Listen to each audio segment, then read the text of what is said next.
धर्म चाहे कोई भी हो, लेकिन खतरे में तभी आता है जब उस धर्म का जो इस्तेमाल है वो लोगों को पागल बनाने में, डर को फैलाने में या फिर किसी पावर को बचाने में इस्तेमाल किया जा रहा हो। लेकिन सच बोलने से, सवाल पूछने से या फिर सोचने से जो धर्म है ये कभी भी कमजोर नहीं होता है। इनफैक्ट इन तीनों चीजों से जो धर्म है ये तो और भी ज्यादा मजबूत होता है। लेकिन आज के टाइम पर अगर आप किसी स्पिरिचुअल लीडर या फिर गुरु से कोई लॉजिकल सवाल पूछ लो तो उनका जो रिएक्शन है वो कुछ इस तरह का होता है। लेकिन अब पिटेगा तू, 6 महीने लग जाओ, साल लग जाओ, 2 महीने लग जाओ। दरअसल इस कहानी की शुरुआत होती है ढांडा न्यूलीवाला के इस गाने से। भगवान रंगे मेरे भगवान राम ने नहीं पैरा हुंदा राम की कसम ले मैं बाबे बहुत कूटदा। ये गाना आता है और आते ही इस गाने के ऊपर ये इल्जाम लगने शुरू हो जाते हैं कि इस गाने की वजह से हिंदू धर्म की जो भावनाएं हैं ये आहत हुई है। और बाद में जो मामला है ये इतना ज़्यादा बिगड़ जाता है कि इस गाने की वजह से इस सिंगर को ही मारने की धमकियां तक मिलनी शुरू हो जाती है। और इस गाने के अंदर ढांडा न्यूलीवाला ने समाज के अंदर जितनी भी बुराई चलती आ रही है उन सारी की सारी बुराइयों को एक साथ कॉल आउट किया, जिसमें कि कुछ लाइनें तो काफ़ी ज़्यादा इम्पैक्टफुल और पावरफुल भी है, जैसे कि एक कुआं सबका ऐसा समाज ढूंढ भाई। इस तरह की लाइनों को यूज़ किया गया है। एक कुआं सबका पानी वो समाज ढूंढ भाई। और इसी के बाद ढांडा न्यूलीवाले ने एक लाइन और यूज की कि लोग पर्ची बना बनाकर एरोप्लेन यानी कि प्राइवेट जेट तक भी पहुंच चुके हैं। प्राइवेट जेट लेके जावा जड़ा मर्जी। अब देखिए इसी लाइन के ऊपर जो साध्वी देवा ठाकुर है ये नाराज हो गई और उनको ऐसा लगता है कि इस लाइन की वजह से हिंदू धर्म का अपमान किया गया है। और इस पर्ची वाली लाइन से पहले ढांडा न्यूलीवाले ने एक लाइन और यूज की हुई है जिसमें उसने ये कहा है कि अगर भगवान राम भगवान नहीं पहनते तो मैं इन बाबाओं को बहुत पकड़ कर कूटता। अब देखिए इसी बात के ऊपर साध्वी देवा ठाकुर नाराज हो जाती है और रिएक्ट करते हुए ये बोलती है कि तो अब हरियाणा आकर लाइव शो कर दिखा, और उसी के साथ साथ उसके ऊपर खतना और विदेशी फंडिंग जैसे आरोप लगाती है।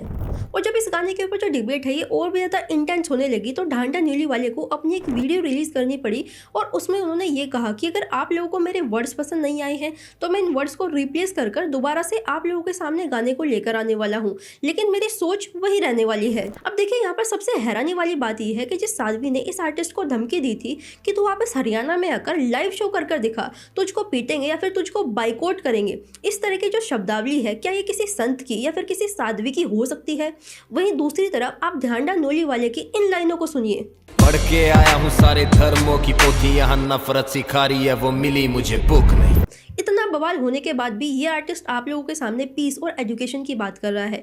ये बोल रहा है कि कास्टिज्म और रिलीजन के चक्कर में आकर कभी भी अपनी ज़िंदगी को बर्बाद मत करो, अपनी लाइफस्टाइल को बेटर करो। वहीं दूसरी तरफ ये साध्वी है जो कि मारने की बात कर रही है, पीटने की बात कर रही है, बाइकआउट करने की बात कर रही है। तू पीट तो नहीं सकता, लेकिन अब पिटेगा तू, 6 महीने लग जाओ, साल लग जाओ, 2 महीने लग जाओ। अर्जे भाई मेरे जैसे का फंस गया तो पक्का पिटेगा। वहीं दूसरी तरफ ये आर्टिस्ट है जो कि इस तरह की लाइनों को प्रीच कर रहा है कि मुझे फेम भी नहीं चाहिए, मुझे कुछ भी नहीं चाहिए, मैं अपनी लाइफ में जो लेने के लिए आया था वो शायद अभी पूरा हो चुका है, और अगर आप मुझे जेल की धमकी दोगे तो मैं उस चीज़ से नहीं डरता हूँ। खैर आप इस गाने को छोड़कर इस बात पर ध्यान दीजिए कि अगर आज के टाइम पर कोई क्रिएटर या फिर कोई आर्टिस्ट उन रिलीजियस गुरुज को सवाल पूछने की कोशिश करता है जो कि भगवा कलर के कपड़े पहनकर पूरे समाज के अंदर डर का माहौल फैला रही हैं, तो देखिए पूरा का पूरा एक तबका एक्टिवेट हो जाता है कि ये लोग तो एंटी हिंदू है, ये लोग तो हिंदू धर्म के खिलाफ कुछ ना कुछ बकवास कर रही हैं। अब देखिए आप लोग एक बार ज़रा सोच कर देखिए, क्या हर भगवा कपड़े पहनने वाला सच में संत ही होता है? अगर हर भगवा कपड़े पहनने वाला सच में संत होता है तो आप लोग याद कर देखिए रामायण का वो वाला सीन जब सीता माता का हरण किया गया था। उस वक्त भी रावण ने भगवा कलर के कपड़े पहनकर सीता माता का हरण किया था। अब आप लोग जरा सोच कर देखिए कि अगर उस टाइम में इस तरह का विश्वासघात था तो क्या आज के टाइम पर यह पॉसिबल नहीं है? और आज के टाइम पर तो काफ़ी ऐसी आपको वीडियोज़ मिल जाएंगी जहाँ पर आप लोगों को भगवा कलर के अंदर कपड़े पहनकर जो साधु या साध्वी है बहुत अश्लील हरकतें आराम से करते हुए मिल जाएंगे। और अगर आप भी उन लोगों में से एक है जो कि कास्ट, कलर या फिर रिलीजन को सर्वोप्रिय मानते हैं तो मैं आप लोगों को याद दिलाना चाहती हूँ शहीद भगत सिंह के बारे में।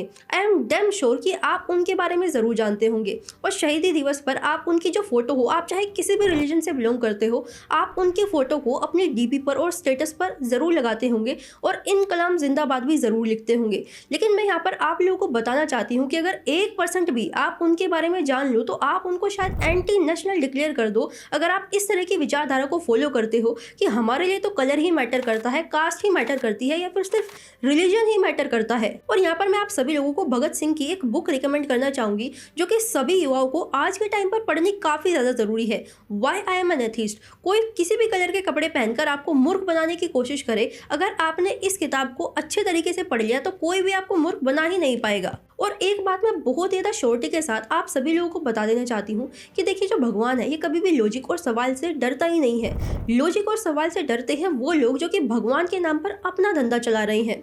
और अगर आप वाकई भगत सिंह और बाकी शहीदों का सम्मान करते हैं तो उनके सिर्फ फोटो को नहीं बल्कि उनके विचारों को अपनाओ, क्योंकि देखिए, जो इनकलाब है ये सिर्फ एक नारा नहीं बल्कि एक सोच से शुरू होता है। और आज सवाल सिर्फ एक गाने या फिर सिर्फ एक रैपर का नहीं है, बल्कि उस दोहरे मापदंड का है। जो लोग आज गन कल्चर पर प्रवचन दे रहे हैं ये उस वक्त कहाँ चले जाते हैं जब साध्वी देवा ठाकुर जैसे लोग शादी में ओपनली फायर करते हैं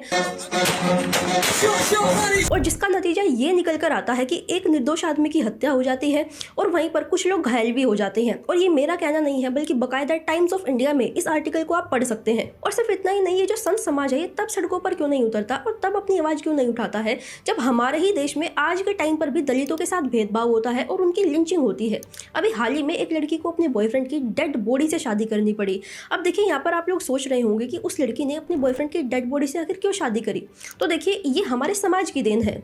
और मैं ऐसा इसलिए बोल रही हूँ क्योंकि जो लड़का है ये दलित जाति से बिलोंग करता था और इसीलिए लड़की के घर वालों ने उस लड़के को मार दिया क्योंकि वो आपस में शादी करना चाहते थे। और बात यहाँ पर सिर्फ दलितों की नहीं है। अभी रिसेंटली एक केस ऐसा भी आया था जहाँ पर एक यादव ने ब्राह्मण के गाँव में जाकर कथा पढ़ ली थी, जिसका नतीजा ये निकल कर आया कि पहले तो उसको मारा गया, पीटा गया और फिर उसके पूरे बाल को कटवाया गया, यानी कि पूरा सर मुंडवाया। और फिर उसके बाद ब्राह्मण का, यानी कि एक ब्राह्मण औरत का जो यूरिन है वो उसके ऊपर छिड़का गया और ये कहा गया कि अब ये पवित्र हो चुका है। और ये तो एक दो केसेस ऐसे हैं जो कि इतने ज़्यादा हाईलाइट हो जाते हैं कि हमारा जो समाज है वो इन केसेस के बारे में बात कर पाता है। लेकिन आज के टाइम पर भी इंडिया के अंदर इतना ज़्यादा डिस्क्रिमिनेशन होता है जो कि किसी भी पुलिस स्टेशन की फाइल में आप लोगों को नहीं देखने को मिलेगा और ना ही कोई FIR रजिस्टर होती है।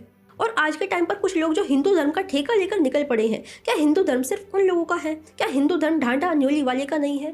क्या हिंदू धर्म दलितों का नहीं है? क्या हिंदू धर्म उन आदिवासियों का या फिर पिछड़े युवाओं का नहीं है? क्या हिंदू धर्म मेरा नहीं है? तो देखिए, इन सभी सवालों का जो जवाब है ये इन बाबाओं को देना पड़ेगा पूरे हिंदुस्तान को। You have to raise your voice, bro. There is no alternative choice, bro.